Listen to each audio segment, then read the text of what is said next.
Hi team, it's Natalie here. I'm here for a Friday Reads. Now I look like this because I just arrived home. I have been away. I just drove 5 hours this morning.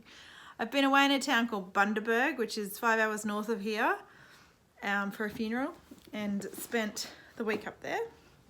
And I just got home and it was a nice drive. Drive through this mob of cows, which was really quite intense. Never done that before. Yeah, and there was, beautiful things to look at, and I'd never done it before, so that was cool, but I'm exhausted. So I did that, and I just waved goodbye to my husband. We just are like ships passing in the night. He has gone to Polocross for the weekend, and now I'm here to give you a Friday Reads because I need to take stock of where I'm at. So you're helping me do that. Thank you. When I found out I was going to Bundaberg, I thought I might have a little bit of time on my side, with nobody waking me up for breakfast or having to cook dinner for anybody. But, I was supporting friends and that comes first. So I didn't have as much time as I thought I would. So that's why there's a really big stack of books next to me that need to be done. But anyway, why don't we start with the books that I finished. I finished The Conversations at Curlew Creek. This was rubbish. No, it was just not what it told us it was going to be. Even in the title, there was no conversation. It was mainly, this was a book supposed to be about sort of a relationship that is formed between an officer and the man he has been sent to hang the next morning. And over that night, they're supposed to have developed some sort of level of relationship and have a conversation and work out that they're not quite worlds apart. Well, the conversation never bloody happened. And what we mostly heard about was the officer and his self-absorbed musings and how he grew up. Didn't love it. 3 stars. I haven't finished any other books, but I am up to date on one other buddy read. I have started The Essex Serpent. I'm about 130 pages in after the first part, and I love this book. I mean, you could not get more of a Natalie book, I don't think. You probably could, but this is a Natalie book for sure. This is historical fiction, check. It is a kind of romance, but not too soppy romance, so check. A strong woman, check, and nature writing, check. So I'm reading this with Jo Smith, who we all know and love, and what came as a bit of a surprise to watch both and a bit of a bonus is that she knows the area where this book is set really well, so that was really exciting. It's just really good. The writing's amazing, like amazing. I am really, really connecting with it. So that was a lovely surprise. So Jo and I are reading this throughout the month, so yeah, we just read a part each week, I think we're doing, and just taking it cash, but I'm up to date with this one. And there ends my up-to-date-ness. I have started reading The Arsonist by Chloe Hooper. Holy moly, this is consuming me, and I'm sure I'll finish this as soon as possible. I've read the first part. This is a book about the Black Saturday bushfires, which I think it said killed 173 people. It was devastating. And this was only in 2009, so not really that long ago in the scheme of things, 10 years. It's got 3 sections, and it's the detectives first, then the lawyers next, and then the courtroom is the third one. So in this first part, it is so well paced. So we're introduced to the main detective. We're given accounts of the people that died and the people that survived, and oh my God, like devastating is not the right word. Like you can't even believe what some people have gone through. So traumatic. And then at the end of this section, they have arrested someone, and I don't think they've charged him yet, but I think that they do. So yeah, it's so well put together. You feel it's easy to read. It's so easy to read. You're not bombarded with statistics and facts, and it is just really well paced. I'm really enjoying how she's making this story come to life. I'm reading this with Claire, and Claire is one of my Instagram buddies, and I want to finish this by the end of the weekend. I think that can happen. I think I've got 140 pages or something left, It's totally doable. It's such an easy to read book, and I'm really invested in this story. I want to know how this ends. The next buddy read that I need to finish this weekend is Conditions of Faith by Alex Miller. And this is not making me happy. That's an understatement. Why am I happy? Why aren't I happy? Okay, this is about, I don't know, Emily, I think her name is. Emily meets this dude who's from Paris in Australia. This guy is tendering for the design of the Sydney Harbour Bridge. She meets him in Australia. She marries him. She moves back to Paris. And then which she's really excited to do, always wanted to live in Paris. Then all of a sudden, she's sleeping with a priest. And as fast as I delivered that to you, that's how out of the blue it's delivered to us in the first 122 pages. All of a sudden, she's happy. Next minute, she's romping around in some straw with some priest in some crypt underneath some cathedral in some rural French town where her mother-in-law lives who hates her. I don't know.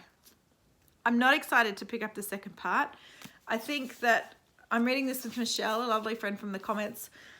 So I think that after the second part, if I'm still just like, what the hell? Like, the writing isn't even saving it. It's not. And yeah, I think this might be a potential DNF, but you never know. Alex Miller could pull it out of the bag in the second part. But either way, I will find out this weekend and make a call on this one. Either finish it or ditch it.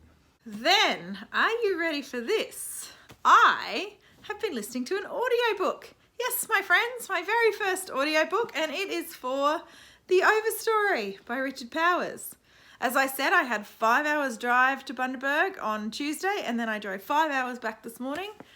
And so I had time to listen to it. And my drive up was kind of consumed with podcasts I needed to catch up on, and I listened to a little bit. But my drive down this morning, I listened to a lot. I am nearly done with part 1. So there's 3 parts. There's Roots, Trunk, and Crown, I think it is. And Roots, you get introduced to maybe, I don't know, 8, 9 people. I don't know how many people. And their stories are all related in some way to a type of tree or 2 trees. And it's brilliant. I said Essex Serpent was a Natali book. This is a Natali book. Absolutely. It is, I mean, his writing, holy crap. I just love it. I am connecting with it. I am emotionally moved line by line. I think this is, for me, this is perfect writing. Perfect writing, a perfect combination of great writing and an awesome storyline.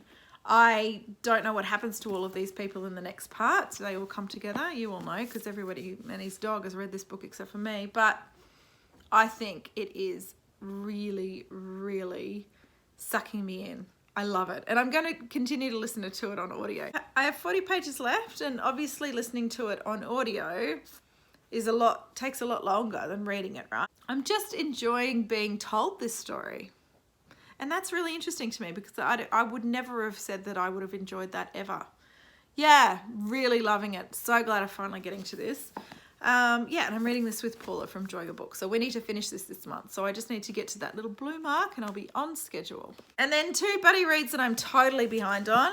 Yep, here it is again. I've got 1 part to read and I'm going to try and do that this afternoon. It's only about 60 or 70 pages. And check in with my buddy Heidi from My Reading Life. I've got these tree books. They're 2 chunkers too. I'm totally enjoying that. That's not complaining there. And then I'm really behind on North and South. Sorry, Loretta. So yeah, I need to at least get to that little mark by the end of the weekend, which is another 10 chapters, another 100 pages, I guess. This is great. I really like it. It's just not fitting into my overcrowded schedule. Oh, but wait, we have more. So according to the schedule that I decided on at the start of the week, I wanted to have these read by the end of the week as well. My next Agatha Christie book, The Endless Night. This is the standalone book. It's only 200 pages and will be great for camping this weekend. Yeah, these are fast paced and awesome. I love them. I wanted to read my next Women in Translation book, which I wanted to read 1 a week, and I haven't even started this one, which is a shame because I'm really looking forward to it. So maybe I can get a good chunk of this read as well. And then lastly, I wanted to finish The Bees because I do not want to leave this book hanging. It's a really, really intriguing book. I really love it. So yeah, I wanted to get that done this week too. So right now, I am in the middle of 7 books. When I started BookTube, I didn't think that I'd be able to do that. I was a one book at a time kind of girl. And I always admired everybody who could swap and change because I would not pick up the one book if I wasn't really interested in or wasn't in the mood or whatever for that story. And having the different books on the go, I can pick and choose, and I really enjoy that. I thought that I would forget storylines, and I don't. So go me. Thanks, BookTube. You gave me that. Okay, so that's all the stack. Let's pile them up. So, this weekend, finish that, read one part, 60 pages.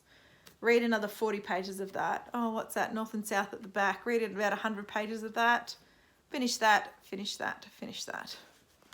Yeah, right. We've all got to have goals, right? Anyway, I am going to vlog this weekend because we're at the Polycross and, you know, that's a bit of fun. But I will have I will have some time because it's a horse sport, right? And horses sit over there and Natalia sits over here. We never come together. So while my husband is playing, then I will have to take care of my children. But they want to be on horses and ride and hang out with, you know, around the horses. And I don't want to do that. I don't know. So I get to stay in my caravan and sip on wine and read my books, which I'm looking forward to. You never know. We'll see how we go. But right now, my motivation for reading is really high. And I think it's because I'm reading some really cracking books. Thanks for putting up with my tired eyes and my tired rambling. I hope your weekend plans for your reading are all set. And yeah, I hope you are reading some really enjoyable books like I am. Okay, I'll see you in the vlog. Bye.